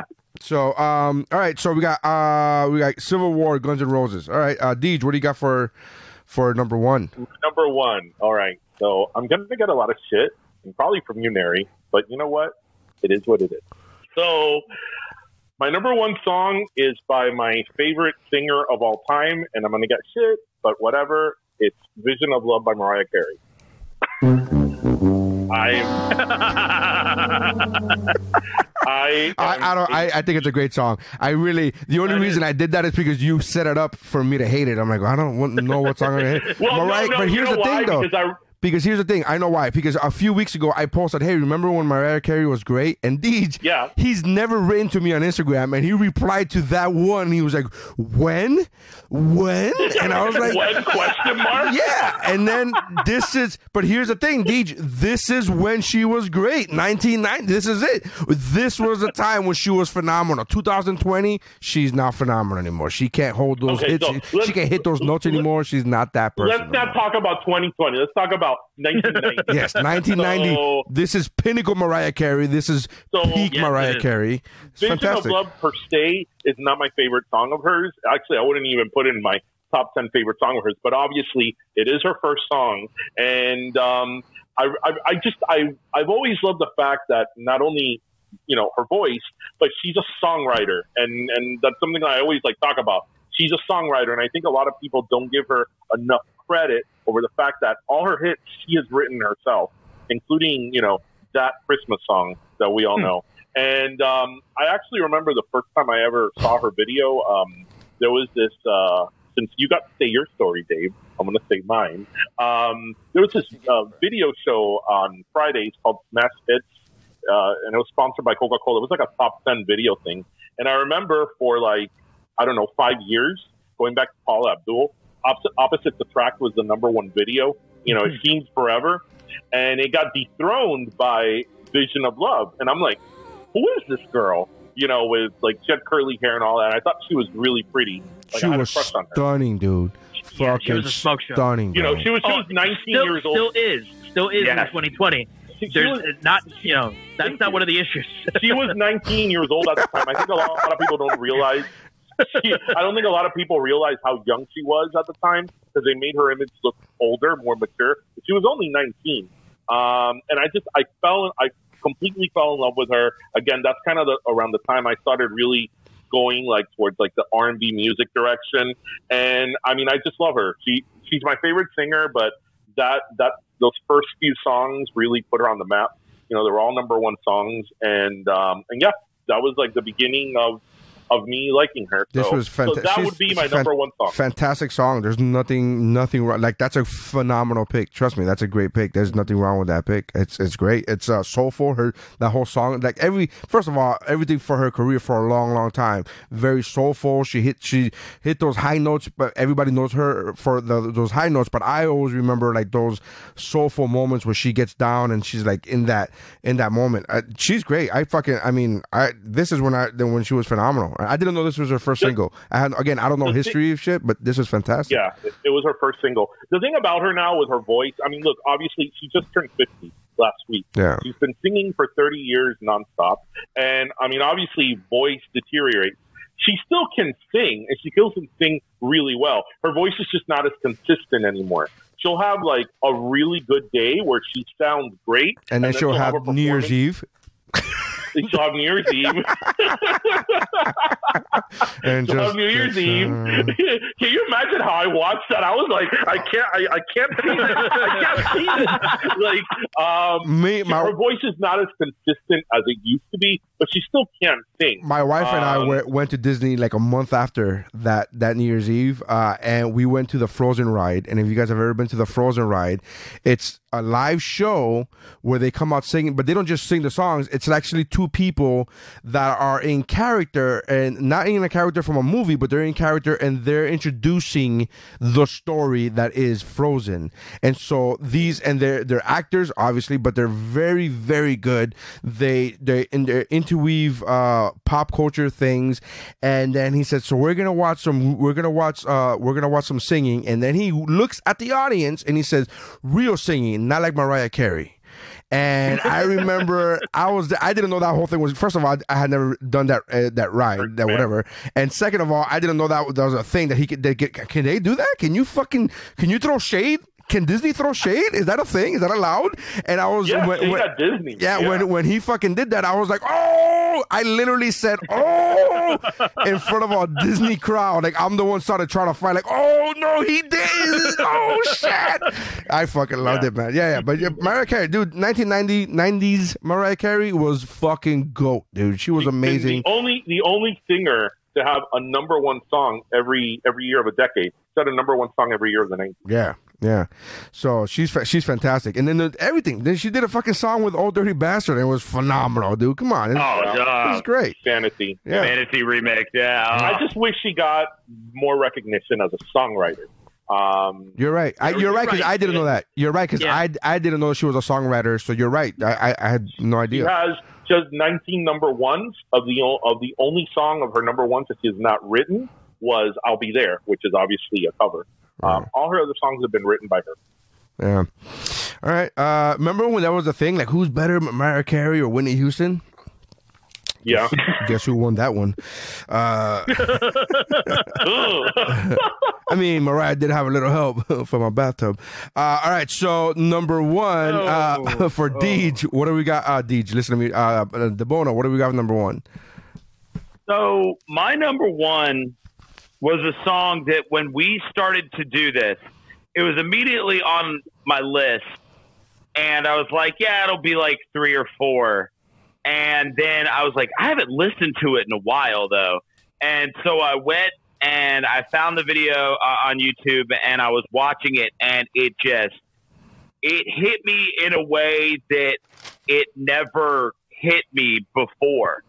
And since we started talking about doing this one, I've watched this video and listened to this song every day. And today, when I finally sat down to cement this, I realized it had to be my number one. And it was no longer about being 7 when it came out or it being memorable. It has just legitimately become just this incredible thing. I've always liked it as a song, but I have a brand new respect for it. It came out January 8th, 1990, and it's Nothing Compares to You by Sinead O'Connor. This is a great song. Such a good song, man. Man, like, so when I fired it up for the first time in probably years, just a couple of days ago, like, I immediately, like, she started singing and it was like I got goosebumps, like, still. And she's just absolutely, I mean, she just tears this song apart and tears at you, especially if you're watching the video. Like, the video, just most of it just being just her, just her head, just her face singing. And goddamn, when she gets that, so the first time she does the chorus, you know, it's sung real well, but that second time when she gets to the chorus, that second time she says nothing compares, and I'm not even going to try to emulate it, but there's that little, it's like, it's not a crack in her voice, but that's like, it like squeaks out. Obviously she did it on purpose because it happens again, but the way that note hits is just incredible. And then as you continue to watch the video, there's that moment where that like one very real tear just rolls down her face. And I mean, I like I said, I don't know if it's now that I'm older and it's like I'm not concerned with being cool and not liking. No, but that was a very popular and like, but yeah, and so it's song that year. It was so good. For anybody who might not know, it was actually written by Prince. And do you like the Prince version? I like the Prince version, but I don't like it as much as the Sinead O'Connor version. It was actually, he had a side project called The Family. And this was on their first album. Then she did her version of it. It was released as a single before the album I Do Not Want What I Haven't Got came out, which I have since I listened to on Spotify yesterday to like listen to the whole album. And it turns out like I'm a Sinead O'Connor fan, which is really weird. But that's a weird thing to realize at 37. That's a weird thing to. But like, dude, it's a fucking shame that she absolutely tanked her career the way she did, and she's her own worst enemy, and that she did not get to continue making popular music, because that conversation we could very much be having if she had managed to maintain this is. Who's singing better, Sinead or Mariah or other people, because she went off on this song and that album. I mean, she's got an incredible voice. I was amazed at the fact that I ended up writing this as number one. But man, if you have not seen that video in a while, when we're done, just go to YouTube, put your headphones on, and watch the video for Nothing Compares to You by Sinead O'Connor and tell me it doesn't still give you goosebumps, because that shit kills. She has actually a pretty big body of work, and she did a bunch of records after that one throughout the 90s. Yeah. But, and some of them were like famous in Europe and whatever. Clearly, like here in the U.S., obviously, she didn't have any other hits. But, you know, she was her own worst enemy. She had terrible PR. Can I ask? So is what ruined her, the whole thing on SNL with ripping up the picture of the Pope? And it's not the only thing, but yeah, that was the biggest thing. He became very political against the church and all that. because I remember as a kid, I remember as a kid thinking, like, I remember as a kid watching that scene and then her being interviewed or whatever about it, and I didn't get the big deal about it. Like, I honestly, as a kid, I didn't understand, like, what the big drama was. And I was like, well, I guess people didn't like that. Like, I just didn't understand. But I didn't know, because she disappeared, basically, I didn't know if that was the reason why, or if that's just one of the things, I guess. She continued to be very outspoken against the Catholic Church, which, being Irish, I mean, she just continued to bury herself. I mean, it's hard to be outspoken against the Catholic Church and try to have an Irish following. Irish. Yeah. And she also spoke a lot of, after that, she spoke a lot about, like, mental health issues, because she suffered from depression, which obviously in the 90s, you know, people didn't really talk about that. It's very taboo, man. Celebrities. So she just was seen as, like, this crazy woman, you know. Yeah. That sucks. But yeah, I'm telling you, like, if it was one that you ran across and you were like, no, you know, it didn't make anybody else's list, obviously, I'm telling you, just when we're done, just go listen to it, man. No, but I would say to go with that, that was one of the biggest songs of 1990. Yeah. That has to be up there. I got to be honest, when people started chiming in on the social medias, like, hey, you know, a couple of people put this song, and I was like, I just literally just like, you know, nah, whatever, like, oh, that's a waste of a pick or whatever. And then I went back to listen to it, I think last night, and I was like, oh, this is a really good song. And the only reason, let me rephrase that, not the only reason, but the main reason it didn't make my list is because I had no connection to it in 1990. Like, there was absolutely, like, you know what I mean? Right. Like, I had zero connection to it. Now, to say which is the best, like, you know what I mean? Like, I didn't have a connection to the Mariah Carey song, but I could acknowledge that song is phenomenal. The singing is great. Same thing with Sinead O'Connor's, and I was just like, it just has no personal connection to me, but I can acknowledge that this is all your number ones are far superior than everything else on my list. So than everything on my list, including and not like including my number one. Like everything, all of you guys picked all of your number ones like meaningful. You know what I mean? Like Dave's Civil War. He's talking about like the injustice in Romania and others. I'm like, oh man, my number one is fucking shit. But you know what though?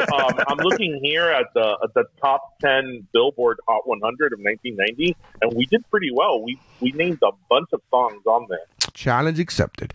Story, Another Day in Paradise, Vision of Love, Poison, Nothing Compares to You. Yeah. So that's a great pick, dude. I wish any of my picks were that meaningful, because they're really not. They're really like it's hilarious. Mentirosa's pretty awesome. Again, but awesome for different reasons. None of these are deep. I guess it's deep for him. Okay? I can imagine him hearing this like, "Fuck you, bro. She lied to me. That was deep to me, motherfucker." But my number one is, of course, again, this is a song that we waited for, stayed up for on New Year's Eve, and ran to my cousin's room, the living room, because it was the big screen, and the adults literally let us have this. They're like, oh, I guess let them fucking watch this thing. And it was they were doing the countdown of the best songs of that year, and the number one video of that year was my number one on this list, which is Vanilla Ice's Ice Ice Baby.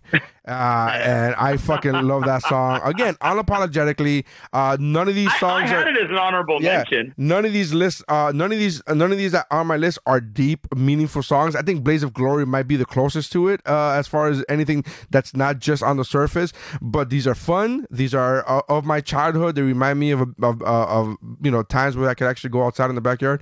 But they are Vanilla Ice, man. It's, you know, talk about fucking Miami. This is the most Miami dude, right? The whole in the song, he's talking about driving down Miami, fucking A1A. Like, it's just. Remember when the whole thing came out that he wasn't from Miami, that he was from Texas? Oh, I didn't even know that. Now you're fucking shattering the illusion for me right now. You're literally, I was today years old when I fucking found out Rob Van Winkle was not from Miami. Yeah, that's hilarious. He wasn't originally from Miami. And he got a lot of born in Dallas, Texas. Right. When did he come to Miami? Because that's different. I mean, I was born in Nicaragua, but I came here when I was 3 years old. I'm still from Miami. I still claim Miami. I'm not fucking. It says that, let's see, I was born when he was 4. Okay, so it says when he was 4, his parents got divorced, and then he would go back and forth from Dallas to Miami. He's Miami. He's fine. I love from him. I'm sure you guys have seen it. When he got accused of ripping off Under Pressure, ding ding. That he's like, it's ding ding ding ding ding ding ding. It's not the same. Yeah, it's not the same. Yeah, it's not. It's ding ding ding ding ding ding ding ding ding ding ding. So I remember when this song came out, and I remember not being allowed to listen to it in my house because my dad is one of the biggest Queen fans God ever put on this planet. And he would not allow Ice Ice Baby to be played. Like, he would come into my room and be like, turn that shit off. Like, he would get mad. Wait. Daniel, you should have just told your dad, it's not the same. His goes ding, ding, ding, ding, ding, ding, and hers goes ding, ding, ding, ding, ding, ding. See, it's that. Yeah, man, I'm one of those guys because I wasn't raised on classic rock, at least not classic American rock. I didn't know any of that, so I didn't know that this was a Queen song when it was playing. I was jamming out to it. Same thing goes for when Diddy came out with "I'll Be There for You." I had no fucking idea. I had no idea that was a song by the Police. No fucking clue whatsoever. Somebody had to tell me that, and when they told me that, they were like, "Can you believe this guy stole that shit?" I'm like, "Yeah, but it was fucking hot though, right? This song is dope, right?" Like, I'm like, it's fucking great. Like, it's one of those things, man. Because I guess ignorance is bliss. This is the musical version of I don't read books, so I don't fucking know. I don't get. No. Yeah. What happened to you is what happened to me. When your parents are immigrants, it's a whole different ballgame. Because, for example, my parents didn't really know the Beatles in Cuba. They didn't listen to the Beatles in Cuba. So obviously, growing up, I didn't really know much of the Beatles. Yeah. I didn't really discover the Beatles music like as an entirety. So I was in high school that they aired on ABC the Beatles anthology, and I saw all of it. And because what's going to be your reference? What your parents would right. So, Right. No, you're right, man. So that's the thing. So my number one is Ice Ice Baby. It's so funny. As I was listening to everybody's number one, I was like, man, they have real meaningful picks. This was fun. Like, number one is not that meaningful. I mean, it's meaningful, but it's not deep. It's not deep. It's just it's just a fun song. But I think that if there's a song of our 4 number ones that defines 1990, it's probably Ice Ice Baby. Yeah. Not wrong. I just love that song. I know it's one of those things, man. Don't undersell that song. It's deeper than you think. All right, stop, collaborate, and listen. Right. All right. Those 3 words will get you through so much in life. And I don't know if you guys remember, but he kind of was like, when that song hit number 1 and it became a massive hit, and he had a cartoon and he dressed the way he did. Like, people started hating on him, and I remember he went on the Arsenio Hall show to like, oh, that clip is brutal. To talk about the haters. Yeah, and he was so pissed off. And Jim Carrey parodied him on In Living Color. Yeah, he talks about that later. He talks about that years later. He said, now everybody parodies and everybody, like, all these shows now. It's like, it's almost like a badge of honor now to get parodied. He goes, that at that point that was an insult. It wasn't like and that's how it wasn't like he never took it as a, oh look, it's cool. Like, it was they made fun of me, and it was fucking hurtful. And you never stop to think about that. Like, those people, these people are fucking people. They're humans, and you're like, and you start clowning on these people, and you're like, oh fuck, that is kind of fucked up, right? Like, he did nothing wrong. Like, he literally just put out a song, and it's like, why are you guys clowning on me? It's like, it's fucking weird. But I get it, like when a Disney employee shades a singer. Do you think we'll ever get the Vanilla Ice biopic with Dave Franco they've been talking about for a while? Is that a thing that they've been talking about? That'd be fantastic. Yeah, I think it's gonna be called. I think it's supposed to be called To the Extreme. Oh fuck, dude! And like, they did a big thing where it was like, it was all rumored that they were making it. Dave Franco was gonna play Vanilla Ice, and then I feel like we didn't hear anything about it for a long time. Fuck, man, that'd be great. What was the saying from his movie? what was it? Drop the zero and get with the hero. Yeah. What was that movie called? Something about cool. Cool as ice. Was it Cool as Ice? Cool as ice. Yeah, there we go. Cool as ice. Yeah, cool as ice. Yeah, drop the zero, get with the hero. Worst acting of all fucking time. Can I just? It's just by everybody. It's not even just him. It's not even like everybody else is a real actor, and you expect a musician not to do good. Like there's no fucking body doing well in that movie. There's nobody doing well. It's so fucking awful. Love it. Would watch that movie right now. Purple Rain. All right, so for number ones we had Civil War by Guns N' Roses, Vision of Love by Mariah Carey, Nothing Compares to You by Sinead O'Connor, and Ice Ice Baby by Vanilla Ice. It's funny, I showed my daughter this song. I was like, put it on the TV, and I said Vanilla Ice. I said listen to this song. She didn't. She just wants to watch TV. She's like, I don't want to listen to music. And I said, this is the same guy that does Go Ninja, Go Ninja Go. And she perked up like, oh, well, you didn't tell me. Like she was like, well, you didn't tell me we're listening to a master. Excuse me. Like she was like, oh, please continue. Like, fantastic. All makes sense now. And now he builds houses with Amish people. Yeah, so good. So for the final mountain, we have two repeats. We have Poison, Belle Biv DeVoe's Poison, and we have John Bon Jovi's Blaze of Glory. So in our number twos, in our number 3 and 4, we had two repeats, and then in 2 and 1 we didn't have any repeats. So what do you guys suggest for the twos and for the other ones? Right? Yeah. I'm going to throw out Civil War just because I don't have a song on the mountain yet.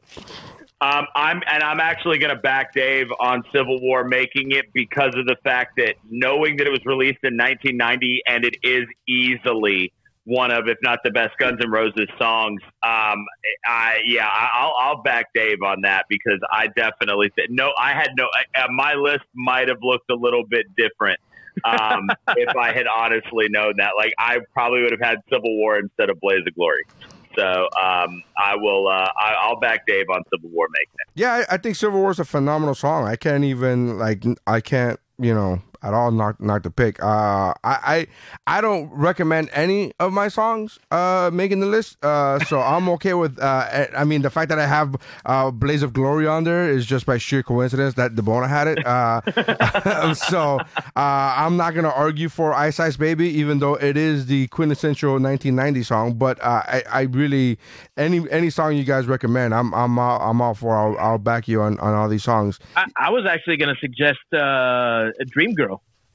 I love that song, man. I love that song. The only reason I don't recommend it is because DeBona has never heard it like that. But I legitimately love. No, that's the reason I didn't recommend I have the Humpty Dance on my list. No. But I'm saying, what I'm saying is that's the reason I didn't recommend it. Like now that Dave has brought it up, I will say yes. Dream Boy, Dream Girl is a phenomenal fucking song. But so of the 4 of us, right? 3 of you are Miami through and through, and I mean, so that's representative of who created the list. Like, I don't see any problem. It's pretty awesome. You got to go and listen to it now. I've got a tab open right here with the YouTube video on it pulled up. As soon as we're done, I'm going to take it, give it a listen. The black and white video. Yes, yeah. Black and white.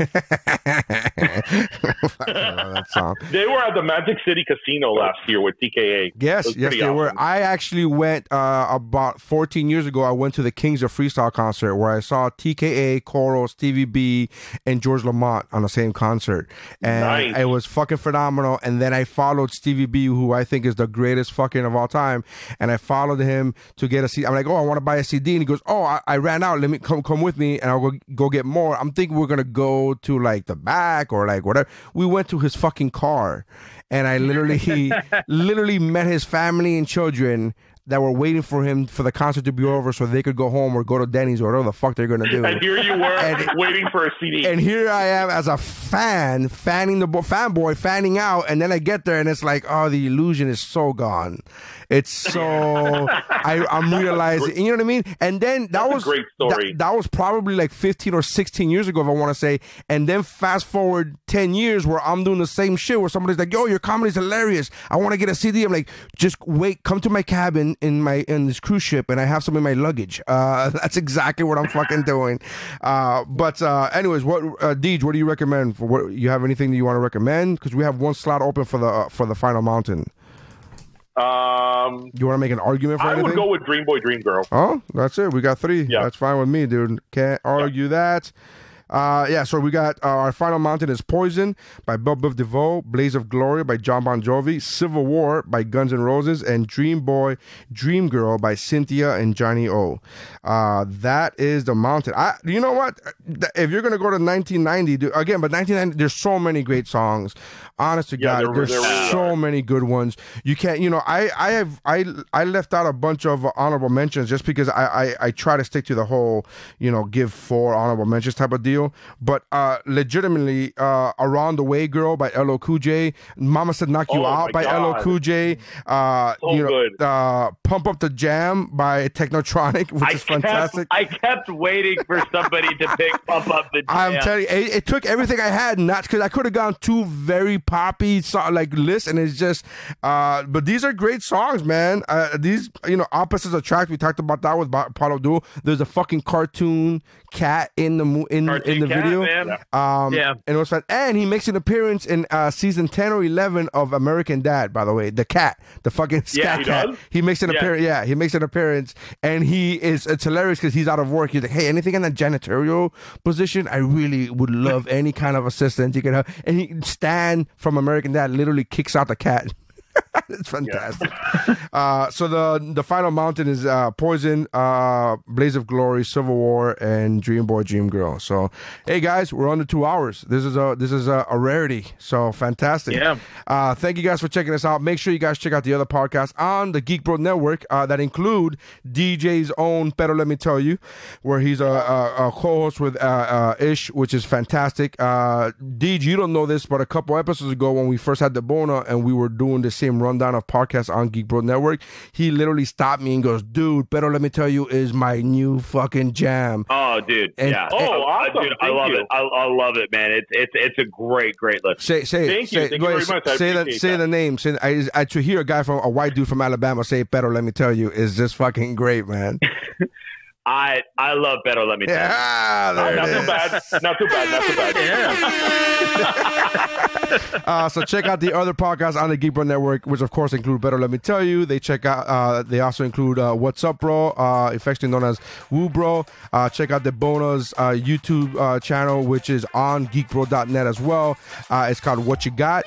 We're in forced hiatus since we can't be together. It's hard to do a YouTube show where you're eating things on camera in this format. So we're on a temporary hiatus. Dude, just just to let you know, you could do a Zoom and record this. It could be a recording of both of you eating it. It's in the works. All right. So make sure you guys check that out. And then check out, we got The Layer from AV, and we also have Childlike at Best with Mike Valdez. So make sure you guys check that out at geekbro.net. Thank you guys for checking out this episode. We will be back, and hopefully, I don't even know, this is going to air like in 2 or 3 weeks, so I don't know if we're still going to be in quarantine. But as of the recording, we're still in quarantine. Stay safe, stay home. Probably will. Yes. No. Somebody told us that by Easter it should be done. Right. Actually, we're going to be out of quarantine in 2 days from recording. 3 days from recording. Oh my God, that's awesome. Stay safe, guys. Stay in your house. Thank you guys. Love you guys. Be real.